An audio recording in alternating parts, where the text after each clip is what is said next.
Te invitamos a conocer de otra forma algo más sobre la actualidad, personajes, temas de interés, debates, charlas y entrevistas sobre todo aquello que nos preocupa y nos interesa. En Radio Esperantia creemos en la cercanía y en conocer otros aspectos de nuestro día a día. Un espacio sugerente, entretenido, cercano y siempre ligado al ciudadano. Revista de Radio Esperantia, otra forma de entender la radio.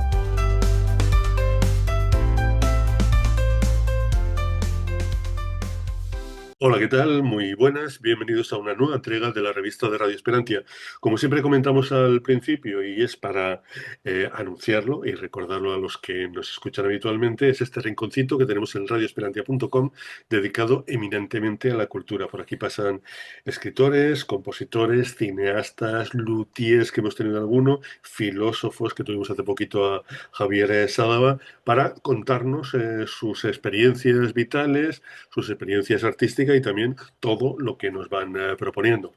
Recibe el cordial saludo de Fran J. Saavedra desde la realización y presentación, y para mí hoy es un verdadero placer pues compartir esta velada con una escritora espectacular. Yo llevo pues un tiempo siguiéndola, he leído varios de sus libros, me encanta cómo escribe.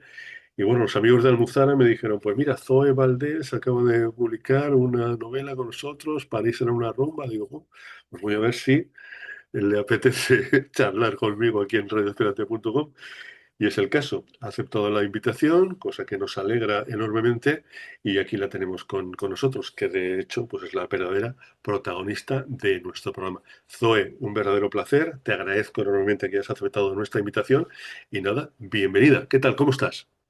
Muy bien, muchas gracias. El placer es mío y de verdad que muy agradecida. Gracias. Antes de entrar en materia, me gustaría hacerte una pregunta que esto se lo hubiera hecho a cualquier escritor, y es la fascinación de los escritores por París, que estaba pensando, digo, ¿y por qué no Londres? Que digamos en el siglo XX, mediados del siglo XX, mediados finales, pues era quizá pues más importante, digamos, como urbe que París, pero París tiene algo que seguramente nos vas a desentrañar tú. ¿Por qué esa fascinación de los literatos por París, Zoe? Bueno, mi fascinación en realidad era por La Habana, siempre mi ciudad, y después era una ciudad de una belleza tremenda. Si habrás leído a Guillermo Carrera Infante, pues Sí. te darás cuenta que es una ciudad para contarla y para saborearla, incluso a través de la literatura y del cine, porque hubo en los años 50 muchas películas que se hicieron desde Hollywood en Cuba, en La Habana.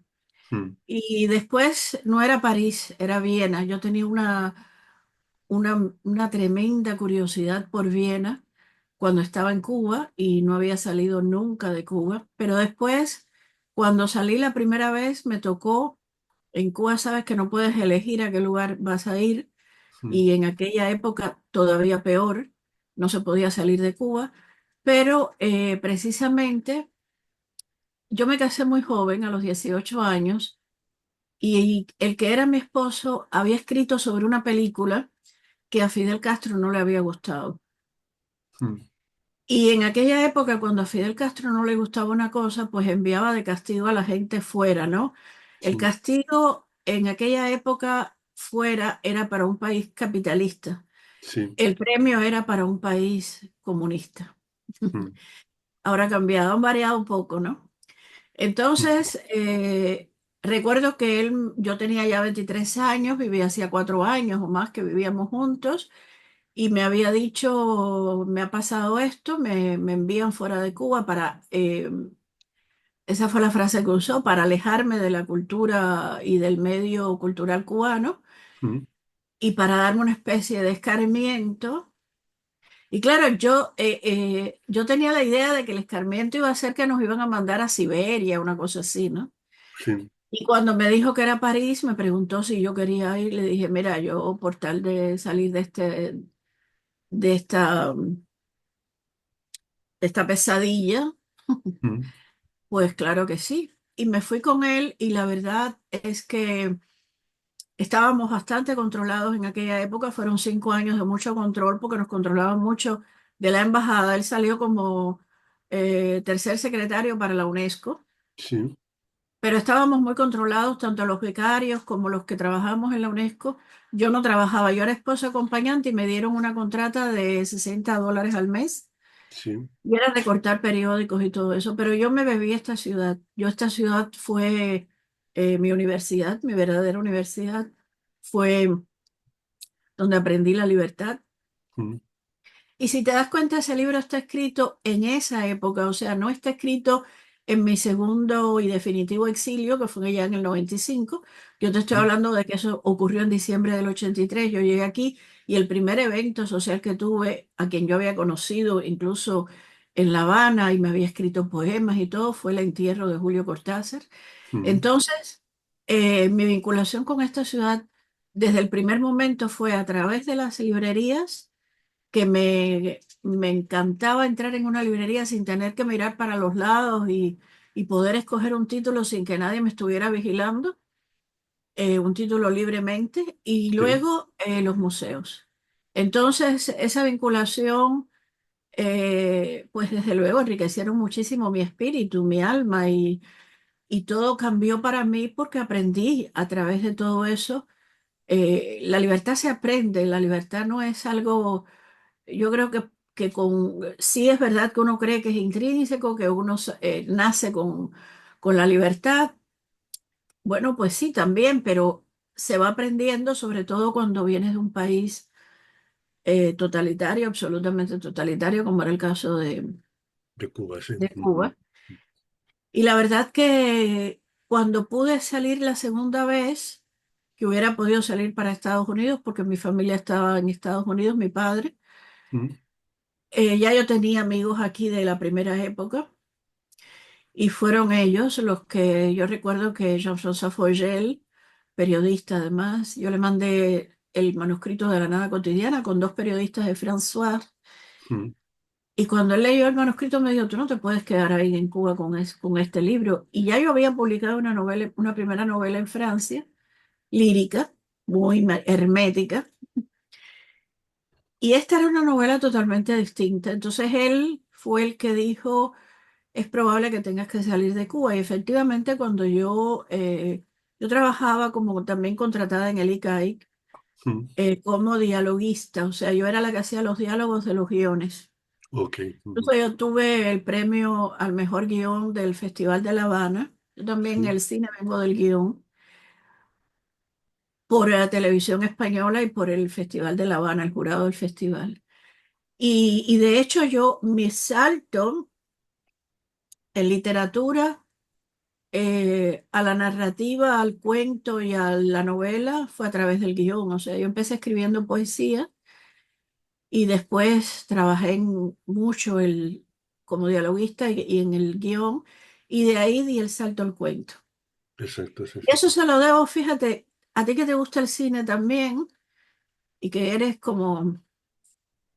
como decía mi madre, eres de butaquita. Ujú, A mí me decía, me voy a la butaquita, que era irse al cine, ¿no? sí, ujú, Em,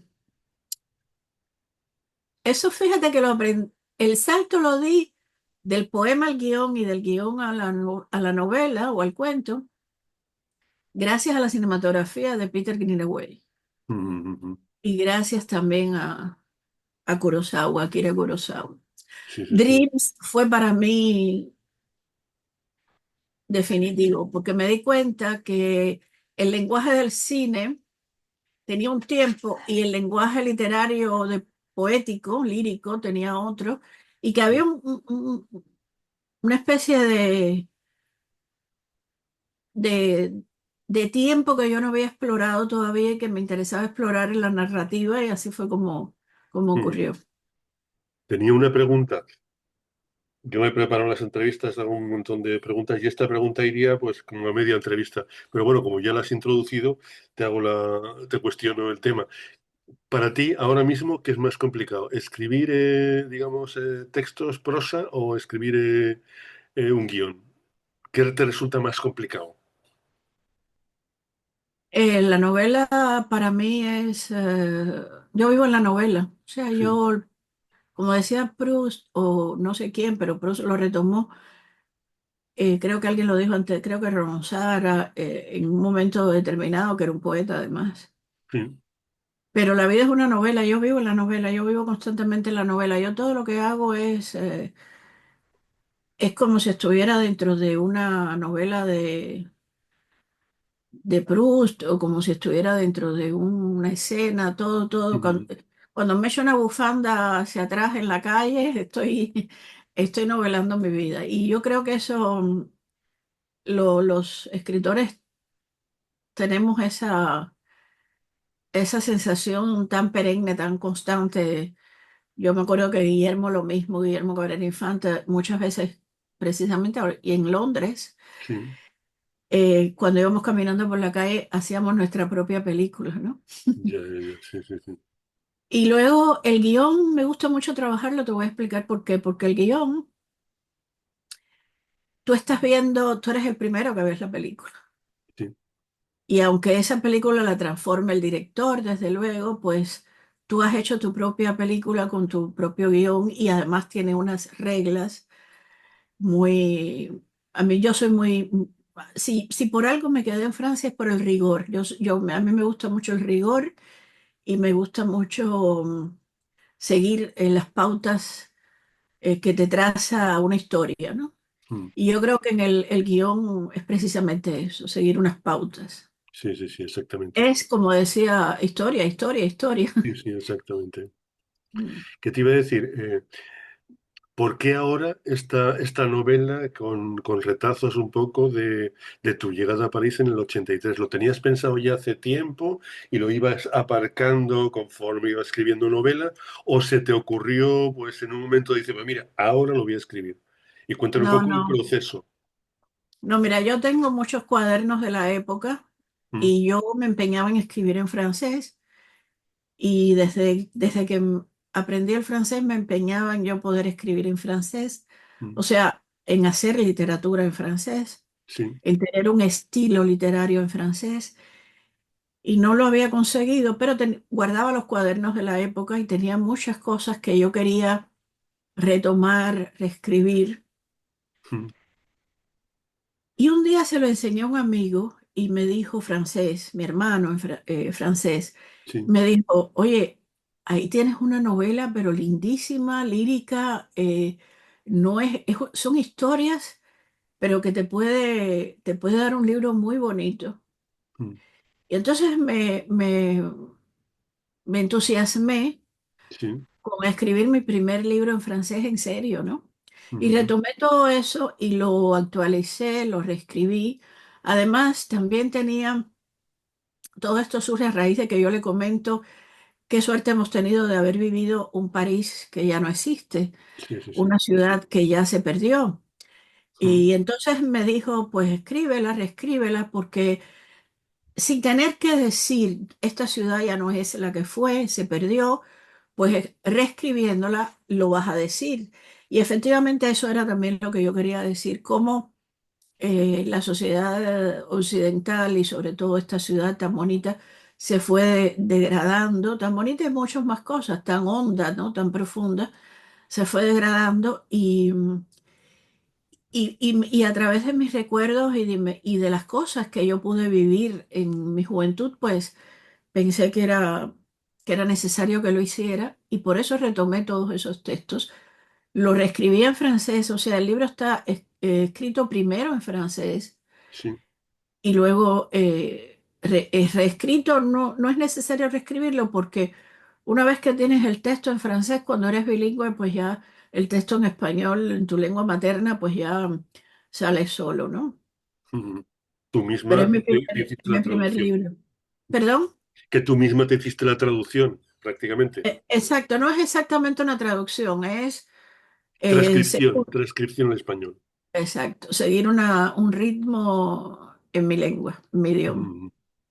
Y después de tantos años, porque a mí también me ocurre mucho lo que comentas, que vas escribiendo en cuadernos y eso lo vas amontonando, pero a lo mejor pasan años y me revisa un cuaderno y dices, pues fíjate lo que escribía yo o los recuerdos que te traen o fíjate tal. Entonces, Una pregunta que tenía aquí, que además tengo curiosidad por conocer tu respuesta, ¿qué es lo que más te ha sorprendido de lo que escribías tú en el año 83 y guardabas en esos cuadernos? Lo que más te ha sorprendido.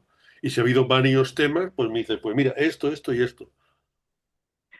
Lo que más me ha sorprendido es lo bien que escribía y lo inocente que era. Mm, Uno, mientras mejor escribe, eh, uno se da cuenta que había en una época en que uno era tan inocente que decía cosas que hoy, incluso por razones ajenas a uno, pues uno ni siquiera se las plantea decir. Y eso es lo que más me impresionó. Yo esos cuadernos, la mayoría de ellos los había dejado en Cuba porque yo me traje la maleta llena de libros, no se podían sacar más que una maleta y mm, la llené de libros, yo no tenía ropa apenas, pero... Y entonces cuando pude por fin sacar a mi madre tras largos años, ya yo me había olvidado de todo eso, incluso mi madre me había dicho que tú quieres que te lleve y yo le dije, bueno, si quedan algunas fotos, algunas cosas. Y mami me dijo, y las cosas que dejaste aquí escritas, yo le dije, quémalas todas. Pero ¿qué le vas a decir a una madre que ya sabes cómo son además las madres cubanas, sí, ¿no? sí, sí. Entonces ella vino con su maletica, tampoco traía nada dentro de ropa, una muda de ropa más y nada más. Mm, Y traía todos aquellos cuadernos que yo le había dicho que los quemara, muchas fotos también. sí, Traía hasta poemas míos de con 12, 13, 14 años que los publiqué en una pequeña colección mm, que se llama La Gana Sagrada, o sea, el libro se llama La Gana Sagrada. mm, Y, y a mí me sorprendió mucho que mami trajera todo eso, pero al mismo tiempo me ayudó muchísimo porque hay veces que uno quiere romper con lo que hizo y te obliga también la situación de, bueno, pues en este caso de exiliada, ¿no? mm. Y ella solucionó eso de una manera como solo las madres lo pueden solucionar, ¿no? O sea, primero lo que ella escribió y después lo otro es secundario y se lo agradeceré siempre. Exactamente. Por si te acabas de incorporar al streaming, si estás escuchando el podcast, pues ya sabrás exactamente que estás escuchando, pero bueno, lo comentamos. Estamos hablando con la fantástica escritora Zoe Valdés, que acaba de publicar un libro, además en francés, lo transcrito al español, París era una rumba. Y me ha gustado mucho esto que comentas, de que el París de Hemingway era una fiesta y el de Zoe Valdés era una rumba. Es una sucesión de metáforas muy sugerentes. Me ha encantado. Eso, explícanoslo, Zoe. Es un homenaje a Hemingway, el libro es un homenaje a Hemingway porque yo, París era una fiesta que a la gente no le gusta mucho, es uno de los libros que más me gusta de Hemingway. A mí no me gustaba Hemingway cuando yo era joven. Pero con el tiempo he empezado a revalorar, sobre todo siendo guionista, los diálogos son Mm, los diálogos mejores del mundo, desde luego, con John Dos Passos y todo, y Faulkner y todo eso, ¿no? mm, Entonces, había una escena bueno, varias escenas en Shakespeare and Company, una librería donde yo estuve, mm, viví un tiempo, porque el librero, bueno, yo estaba muerta de hambre en la primera época y ganaba muy poco dinero y el librero no, me acogió el librero era una persona, un poeta beatnik y bueno. sí, Y entonces a partir de ahí dije, bueno, es verdad que no fue la fiesta género, género Hemingway, pero para mí sí fue una rumba porque yo lo vivía, vivía esta ciudad a un pulso de conga, de rumba, o sea, iba a millón, yo iba a millón por esta ciudad y me lo quería, pese al control que había de la embajada, porque eso hay que decirlo, yo recuerdo que en una ocasión que está contado en el libro, cuando fue en el 86, mm. la copa que ganó Francia, Sí, jugaba Platini y todo eso, y yo me fui para verlo en un café de San Michel y de ahí, de ese café de San Michel, de la fuente de San Michel, salimos cuando ya terminó el partido, había ganado Francia, y un grupo de amigos y yo salimos tan felices y uno de los amigos dijo, oye, ¿por qué no hacemos una conga a la cubana? Hicimos esa conga a la cubana mm, y de buenas a primeras teníamos una cantidad enorme de franceses bailando detrás de nosotros, a su manera, porque ya sabes cómo bailan los franceses. sí, sí, sí. Es que se le puede llamar bailar a eso, pero bueno, eh, por esa razón también, porque yo creo que nunca he arrollado tanto como ni en un carnaval, Mm, y además tampoco he atraído detrás de mí a tanta gente bailando, ¿no? Claro, desde luego éramos cubanos los que habíamos iniciado esa conga ese día y la gente se volvió loca con nosotros. Y después se unieron muchos brasileros que estaban aquí y que estaban desde luego muy pendientes porque ellos eran el otro equipo, ¿no? sí, Y sí, sí. fue muy interesante porque salimos de la Fuente San Michel hasta Bastilla, hasta Sí, la sí, Bastilla. Y en Bastilla ya había una tarima y conciertos y cosas así. Nunca olvidaré ese momento que también fue un momento de libertad, porque eso incluso yo ni en los carnavales en Cuba, que además en un momento determinado estuvieron prohibidos y volvían cada vez que había un problema político, pues ellos restauraban los carnavales para que la gente se olvidara, te metían una pipa de ron para que la gente se emborrachara y siguiera en lo suyo sin que mm, se percatara mucho de lo que pasaba políticamente dentro del país. mm, Pero por eso es una rumba, por eso fue mi rumba mm. personal. Exacto. Además, yo iba persiguiendo eh, los libros que salían de librería en librería, en Sí. una época en que había muchas librerías, han cerrado muchas, y a veces no tenía dinero, entonces yo ya tenía varios puntos fijos en librerías, la L'Écume de Jour en, en Saint-Germain, y yo iba y le decía, no tengo dinero para comprar el libro, y el librero me decía, todavía no está en biblioteca, pero siéntate ahí, yo me sentaba en una esquina en el piso y me dejaba leer el libro. Y Mm, entonces era un poco también una especie de baile sí, sí, sí, eh, sí. con los libros, ¿no? Ahí está. ¿Te costó mucho tiempo desde que decidiste escribir este libro hasta que lo terminaste? Y si te dejaste en el tintero, en este caso en los cuadernos que recuperaste, te dejaste muchas cosas que o bien no consideraste que debías incluirla o como iba extendiéndose, dijiste, pues mira, esto tampoco tiene tanta importancia, no lo voy a meter. Cuéntanos. Pues mira, hay muchas cosas que me dejé, si es verdad, hay para varios libros. Y una de las cosas, por ejemplo, a mí me hubiera gustado más hablar sobre otros escritores que encontré, que sí vi, que cineastas incluso que encontré aquí, pero no fueron encuentros para mí, tan generosos, ¿no? O sea, eran encuentros más bien casuales, ¿no? Sí. Y de verdad que en algún momento quizás lo haré algo con eso, porque sí es verdad que, por ejemplo, me hubiera gustado escribir sobre mi amistad con Dominique Sanda. Ella se extrañará de que no estará en ese libro, pero ella fue muy importante en mi vida. Y en algún momento escribiré algo sobre esa amistad, porque fue muy bonito. Además, nos volvimos a encontrar en La Habana. Ella fue al Festival de Cine de La Habana. Y después cuando yo vine la segunda vez, pues también nos volvimos a encontrar. Y es una actriz que yo le tenía y le sigo teniendo una grandísima admiración.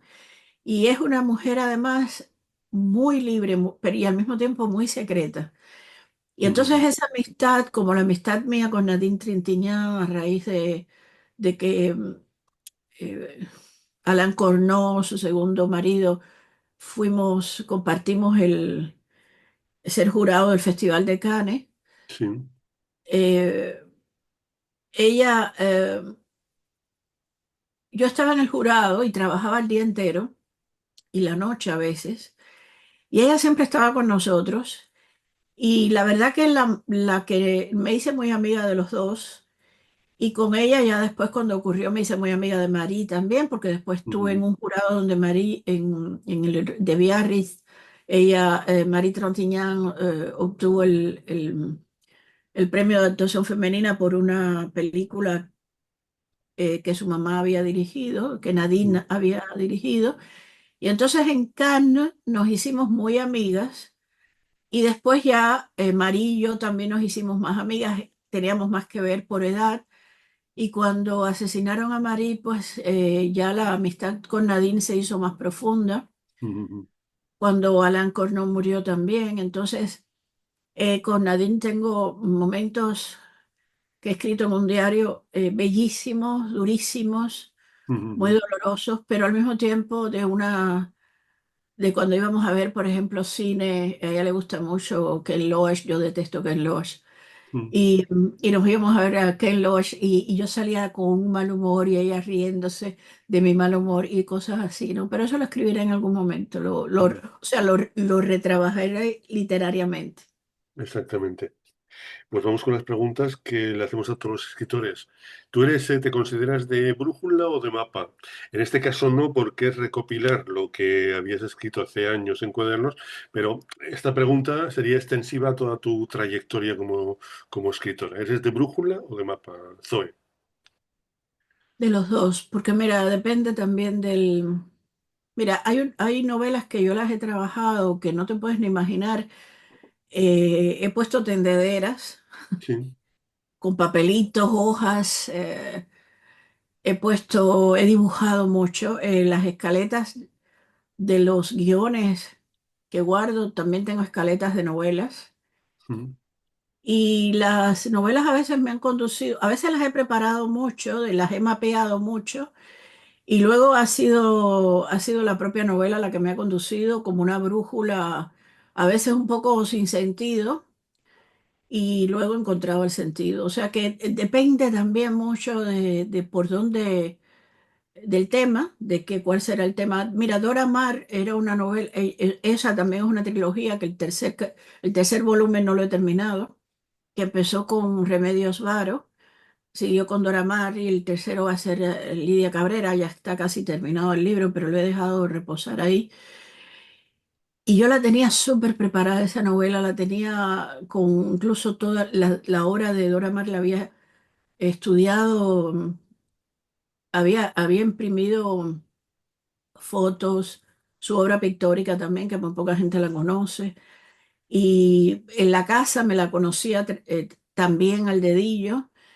Y después, cuando empecé a escribir, todo eso se fue al garete porque seguí el instinto, o sea, la brújula sí, era mi instinto. ok. ¿Has tenido algún problema con plagios,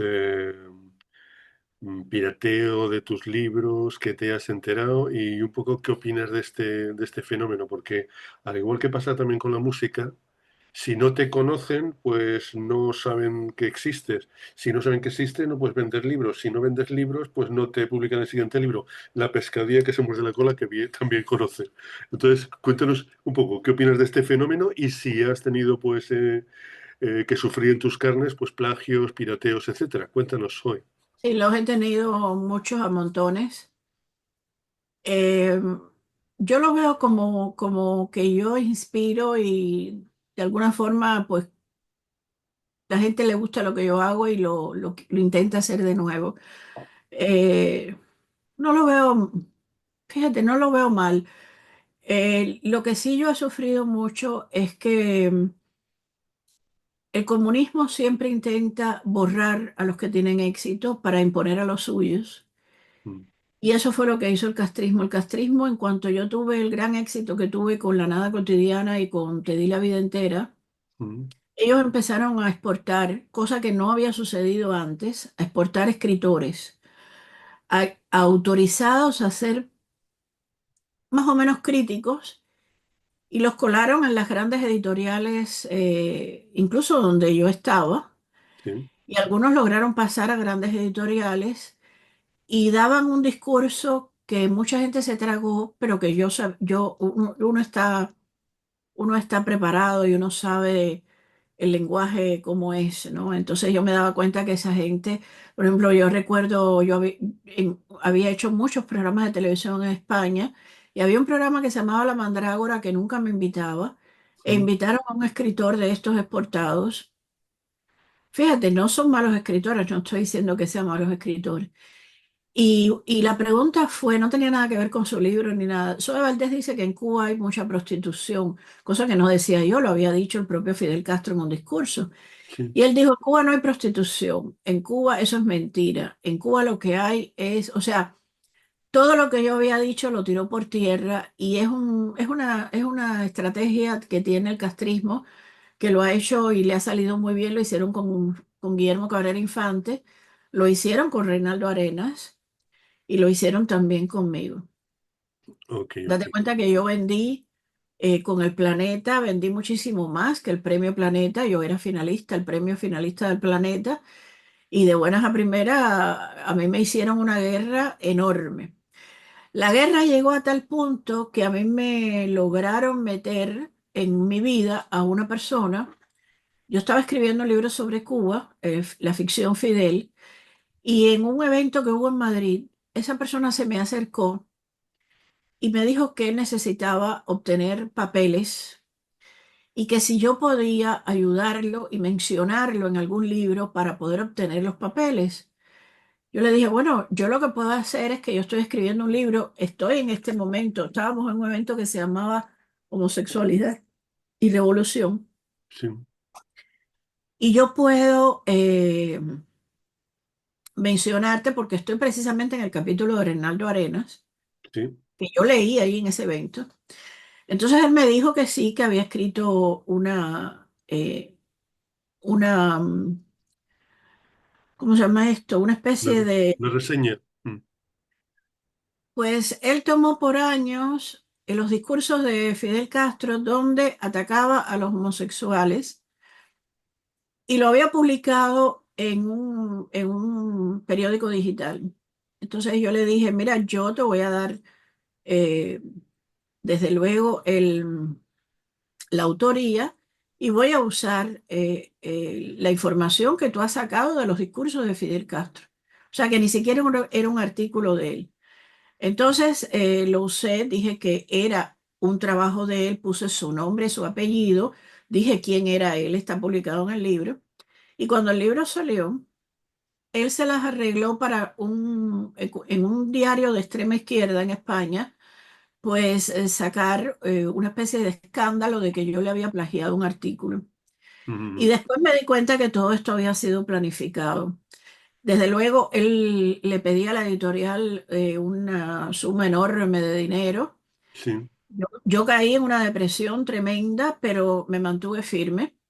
Y la mm, editorial lo que hizo fue que quitó en la edición próxima, quitó lo que se había citado, pero yo le dije, mantén el nombre y mantengan el nombre y mantengan el título y mantengan el nombre de él porque yo no voy a caer en la suciedad exactamente. y la bajeza en la Mm, que él ha caído, que me imagino yo que fue alentado no solo por amigos que tenía en su entorno, sino por Cuba misma, ¿no? Entonces eso se probó mucho tiempo después, pero claro, el daño que me hizo, no por la prensa ni nada de eso, porque a mí me da igual lo que escriba, yo sé lo que yo soy y lo que yo he sí, sí. escrito, Mm, y yo he seguido escribiendo y él no ha hecho nada absolutamente después, mm, pero a mí me dio mucha ira, sí, me puso me sacó de mi paso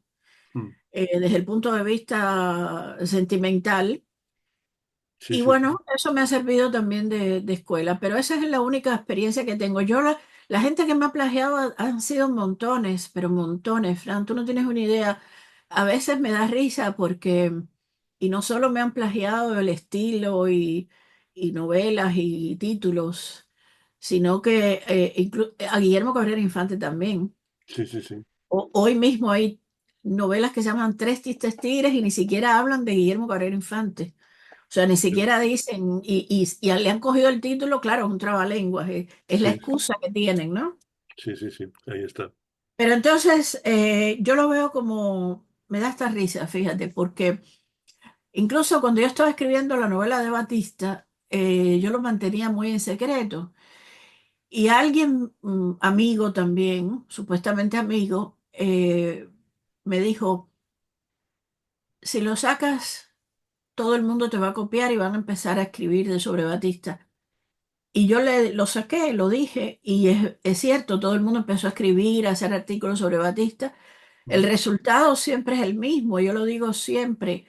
Cuando uno tiene un estilo, cuando uno sabe lo que va a escribir, cualquiera puede coger cualquier tema, pero nunca va exacto, a ser como uno lo hizo. exactamente, sí, sí, tienes toda la razón.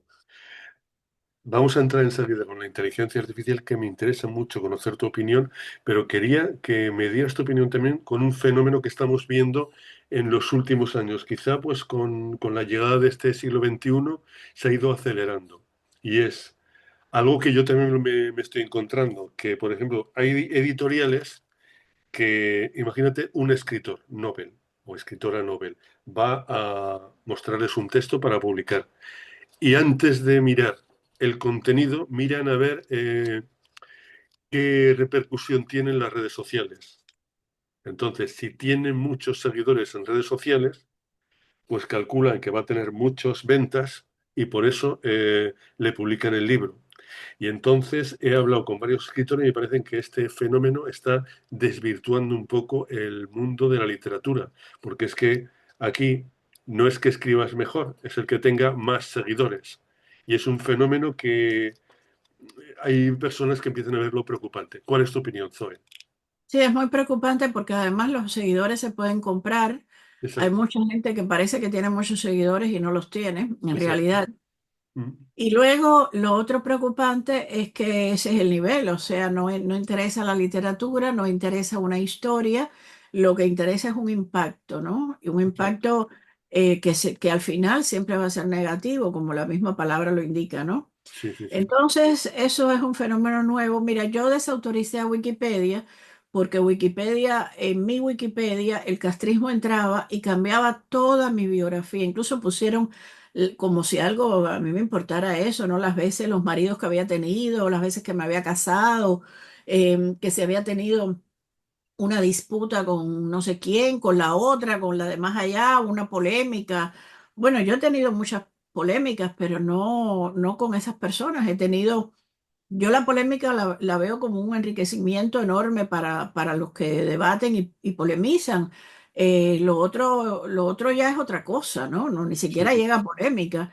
Mm, Entonces, a mí sí me ha pasado que hay editores que me han dicho, tienes que resolverlo de tu Wikipedia porque no puedo publicar el libro porque los periodistas lo primero que van a ver es Wikipedia y cuando ven que te han puesto que eres de ultra extrema derecha, que eres anticastrista, anticomunista y todas esas cosas, pues ya no quieren ni siquiera leerse el libro ni recibir el libro. mm, Entonces, bueno, la vez que me pasó eso dije, bueno, pues ahí tienes la calidad de periodistas que tienes en tu lista, ¿no? En tu listado. Ese sí, listado lo tienes que limpiar porque esos no son periodistas, sí, ni sí. siquiera son críticos literarios, mucho menos, ¿no? Pero eso es lo que hay, eso es lo que trajo el banco, como digo yo. Sí, sí, sí. Y con eso hay que remar, hay que lidiar, y yo la verdad que no, cada vez pienso que vamos hacia un mundo bastante vacío, ¿no? Hay Sí. una Pues especie eso es de totalmente cierto. hueco, abismo al que la gente se está tirando de cabeza, que bueno, es su gusto, ¿no? Yo por suerte, pues aprenderé a volar, ¿no? Ahí está. Pero es lo único que nos toca, volar. Lo otro ya, pues no sabemos, ¿no? Mm. Pues llegamos a la inteligencia artificial. A los que nos gusta escribir, ya puede haber una inteligencia artificial, un robot que lo compres por 15 euros y te escriba todo, pero a los que nos gusta escribir y vamos a estar escribiendo hasta que nos muramos. Pero bueno, la irrupción de la inteligencia artificial, sobre todo con estas huelgas que ha habido en Hollywood, que desde el 2023 guionistas y actores sobre todo, pues estaban protestando porque las grandes productoras, los grandes majors que llaman, pues prácticamente se cogían una inteligencia artificial, se quedaban con los derechos y todo esto, y prácticamente ellos se lo guisaban y ellos se lo comían. Entonces, con la irrupción de la inteligencia artificial, tanto en cine como en literatura, ¿cómo ves el futuro? ¿Crees que a los escritores nos va a quitar ¿El puesto nos va a facilitar un poco la vida? ¿No va a influir? ¿Cuál es tu opinión? Y cuéntanos tus experiencias. ¿Has tenido alguna con la inteligencia artificial, Zoe? Bueno, mira, yo la verdad que no sabía ni que existía para escribir porque en Word, que es donde yo escribo primero en un cuaderno. Mm. No sé si tú me estás mirando. Te estamos mirando, sí. Mm. Aquí tengo, mira, ves, aquí tengo cuadernos, siempre Sí, tengo muchos cuadernos que voy escribiendo. Ves aquí, yo escribo siempre primero en cuadernos. sí, sí, sí, Mira, sí, sí, sí, sí. y voy anotando y entonces todo es cuadernos, cuadernos, cuadernos. Y entonces, ¿qué pasa? Que después yo voy a Word, ¿no? Entonces yo veía que Word me daba como en Word, cuando lo actualicé, me salió una cosita que era copilot. Y yo Sí, nunca me preocupé por eso. Nunca me interesó eso. sí, Y yo disfruto mucho, ¿sabes lo que más disfruto de escribir? El trabajo de la escritura. sí. El trabajo de cuando mi mente eh, se apodera de algo el misterio de la literatura, se apodera de algo de lo que yo, en un estado normal, Mm. no puedo hacerlo. Y cuando caigo en trance a través de la literatura, de la escritura, pues hay algo que sucede en mi mente que es maravilloso, que es extraordinario. Eso no sucede con la inteligencia artificial. Yo no, hace poco un amigo me dijo, o alguien muy querido me dijo, mira, puse en ya no sé qué cosa. Sí. Escríbeme un artículo con el estilo de Zoe Valdés. Y me escribió todo un artículo como si fueras tú. Entonces, bueno, pues estuve leyendo y dije, oh, pues se parece a algo, pero no soy yo. Y Claro, además hay algo que se sobresale, que es lo artificial. sí, Claro, la gente que no tiene ojo para eso, y cada vez van a ser más, porque la gente lee muy poco, y la gente lee, desde luego, lo rápido, sí. pues entonces no se va a dar cuenta y eso va a pasar. Sí va a haber un daño, pero va a ser un daño para la capacidad de desarrollo del pensamiento y del cerebro de cada cual, ¿no? Mm, Los que seguimos trabajando con nuestro cerebro, con nuestro pensamiento, con nuestras ideas, con nuestras sensaciones, pues eso se va a quedar ahí, eso nunca lo vamos a perder, porque además siempre lo vamos a desarrollar más. Yo creo que es una herramienta que ayudará a corregir o en la gente que no sabe escribir mucho, pero la gente que sabe escribir, pues no pasará nada, ¿no? No quiere decir que yo tampoco sea una escritora perfecta, yo tengo muchos errores cuando escribo y todavía uso diccionarios, allá atrás, no sé si se ven los diccionarios que tengo una sí, cantidad de una diccionarios barbaridad. enorme, el Mm, María Moliner, desde luego, y todo eso, ¿no? mm, Y, y confronto porque el de María Moliner tiene muchas cosas de Hispanoamérica y la Real Academia también y Vox tiene menos. Y entonces voy buscando, ¿no? Voy buscando las referencias. mm, Eso ya probablemente la gente ni lo haga, ¿no? O sea, eso es una pérdida de tiempo. Pero sin embargo en el cine, y ahí me vas a dar quizás, me vas a dar un tortazo, mm, en el cine sí me interesa. Te voy a explicar por qué. Porque yo sí descubrí la inteligencia artificial a través de la imagen en movimiento y no tanto en la escritura. La escritura es otra, claro, es otra cosa para mí, ¿no? Pero yo estaba haciendo el documental de Batista y yo quería hacer un docudrama, ¿no? Un sí, documental donde pudiera usar actores, sí, pero no me alcanzaba el presupuesto y todavía no lo he terminado por eso. Y los actores que podía conseguir eran actores que ninguna productora quería y que mi productora no podía darse el lujo los que quería. Y entonces alguien me dijo, oye, ¿por qué no usas a través de las fotos la inteligencia artificial? Entonces cogí, hice una prueba con una foto que te la mandaré en algún momento, sí, de Batista niño sí, y escribí un capítulo de mi novela. Un capítulo en que él ve la luz de Yara, él está trabajando campo y ve la luz de Yara y salió increíble. Sí, sí, sí. Y dije, esto sí va a ser terrible para los actores y para las actrices, porque aquí hay mucho más desarrollo quizás, o quizás porque yo lo vi como una solución, ¿no? Claro, para Para los un lujos, momento determinado mío, de un proyecto mío, ¿no? para ahorrar en los costes, en la financiación, la inteligencia Exacto. artificial es una No será maravilla. nunca cine, no será nunca una actriz, no será nunca un actor, no será nunca a lo que uno de verdad aspira queriendo ver cine de verdad, y Ujú, eso lo sabemos, pero hay un camino ahí que todavía está en desarrollo, todavía está en desarrollo. ujú, Y yo creo que no tanto con los actores y actrices que están vivos, pero con los actores y actrices que ya no están. Por ejemplo, si tú mañana quieres hacer una película con Marlene Dietrich, ujú. tú la podrías hacer. Pero creo que tiene derechos ya. Incluso las obras. Es que hubo una polémica con Humphrey Bogart hace Y como eso se los puede, igual puedes pagarlo, pero estás pagando a Marlene Dietrich. sí, pero tiene derechos de autor. O sea, que sus herederos, le tendrías que pagar a los herederos el usar sus voces, Claro, por supuesto, no, no, te estoy hablando de pagar, de pero pagar. que podrías usarlo perfectamente, sí. Ahora hay un Pero montón, te estás dando el lujo de hacer una película con Marlene Dietrich. en este caso sí, toda la razón del mundo.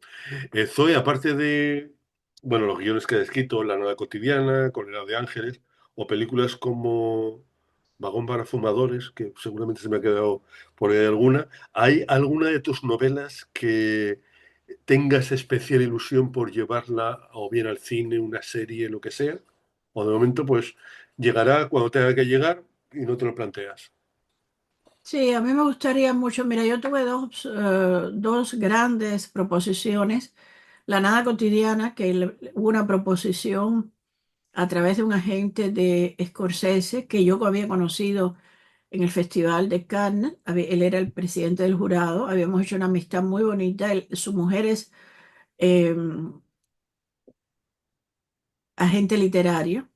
Mm, Entonces, el productor del, o sea, el agente de él en aquel momento en Cannes era un cubano americano y entonces hubo una conversación, se hicieron negocios para la nada cotidiana y todo eso se fue abajo porque él quería hacer la película en Cuba y no pudo ser.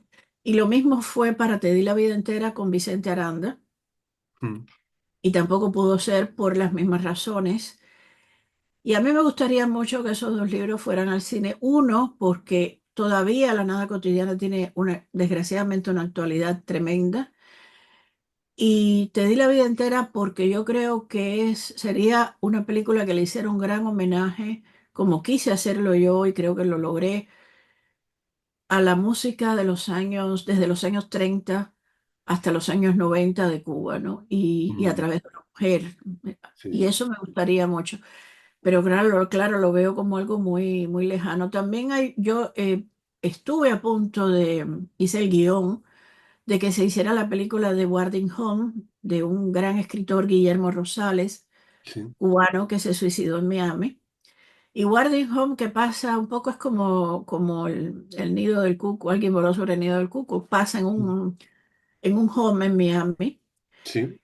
Y estuvimos a punto de hacer esa película y de pronto el proyecto se cayó porque por financiación sobre todo y por razones que no podría explicar porque todo se quedó en la conversación de los herederos con la productora, ¿no? Que no era yo, era una productora francesa. Exacto. Entonces, sí, me gustaría mucho esas tres películas con mi guión, la de Guillermo Rosales, la novela, y mis dos novelas esas sí me gustaría mucho. Pero tampoco, Fran, no me hago ilusiones porque todo eso es muy difícil. Ahora tú sabes, cada día voy más Día a día, trabajando el día a día, digamos, ¿no? el día a día, ¿no? Sí. Y proyectos tengo una pila, eso seguro, un No, montón. yo me imagino. Todos los que nos dedicamos a esto tenemos un montón. de proyectos y nos eliminan uno, nos dicen que no, pues venga, pues te mando otros dos o vas ahí. Pues, a nos ocurre lo mismo. ¿Estás preparando algo ahora? Aunque ahora, evidentemente, valga la redundancia, estás con la presentación de este libro, pero seguramente tendrás, por lo que me has comentado antes, de la pila de proyectos, ¿estás preparando algo, una novela o un ensayo, un guión? Sí, tengo una novela de un personaje muy interesante, forma parte de la tetralogía de personajes de Cuba, que empezó con la Fidel Castro, siguió con Batista, Batista, Batista, sí. y va a seguir con este, después hay un cuarto. Y estoy en esa novela que ya tengo como 600 y pico de páginas casi, creo que tengo que cortar. Estoy en ese proyecto. Y luego siempre pensando en el documental de Batista, porque tengo todo el material, ese es el problema, que tengo todo el material Mm, y desde luego lo que no tengo es el dinero para el editor, la mezcla, sí, para para terminar la película. ya. Pues nada, Zoe, es un verdadero placer. Además, me hace mucha ilusión haberte tenido aquí con nosotros charlando. ¿Qué tal te has sentido en la charla? Como si estuviéramos tomando un cafecito, Pues tranquilo, ¿no? fíjate, exacto. Así ha sido como si estuviéramos en un cafecito de París en una esquina y tú y yo conversando y vaya, no he sentido ni que es para una entrevista, fíjate. Ahí está, en plan muy tranquilo. Uno siempre como se prepara, ¿no? Hombre, está Se prepara. preparado. Yo con las preguntas que te he hecho me he buscado un poco tu biografía para hacerte preguntas, porque hay gente que dice, no, lo bueno es improvisar, sí, pero tienes que improvisar sobre una base, evidentemente. Claro, claro. Es lo que, como salen. Pero te voy a decir, te voy a responder como una personaje de La Habana, de estas personajes habaneras, Sí, que ella se colaba en todos los estrenos, ¿no? sí, Y entonces tú sabes que en los estrenos siempre te ponen las tres filas esas que están reservadas. sí, Y ella se colaba en los reservados y siempre venían y le decían, señora, que eso es para el cuerpo diplomático. Y ella decía, bueno, lo de diplomático te lo debo, porque el cuerpo lo tengo. sí, sí, sí. Ahí está. Entonces, Mm, lo que tenemos es, yo creo que lo que ha pasado es que tenemos una especie de conocimiento. mm, Yo cada vez valoro más el conocimiento, no sé tú. Y el conocimiento nos permite que pase lo que pasa con una amistad, que dejas de verla 30 años y cuando la vuelves a ver, retomas la conversación donde mismo la dejaste hace 30 años porque la amistad no ha variado y el conocimiento te da ese elan vital, ¿no? exactamente. Pues doy muchísimas gracias, un verdadero placer. Y como veo que lo pasamos tan bien, si quieres, pues podemos quedar en unos meses, nos cuentas cómo ha ido este libro y seguramente pues hablaremos ya del siguiente. ¿Te parece bien, Zoe? Muy bien, con mucho gusto. Y nosotros despedimos a la amiga escritora Zoe Valdés. Recuerda que hemos estado charlando, aunque prácticamente hemos hablado de toda su trayectoria, pero básicamente del nuevo libro publicado por los amigos de Almuzara, París era una rumba, un libro que te va a encantar con retazos desde pues prácticamente el año 83 cuando la amiga Zoe llegó a La Habana. Tienes todos los enlaces, no te preocupes de habrá dicho esto, habrá dicho lo otro. Tranquilo, que cuando entres en radioesperantia.com tienes todos los enlaces, el audio, el podcast, las formas de contactar con nosotros, los enlaces a toda la información de Zoe Valdés, al libro, a Almuzara, etcétera, etcétera, para que no te pierdas ni un segundo. Recibe el cordial saludo de Fran J. Saavedra desde la realización y presentación y como digo siempre al terminar, a ser moderadamente felices y muchas gracias. Radio Esperantia, otra forma de entender la radio.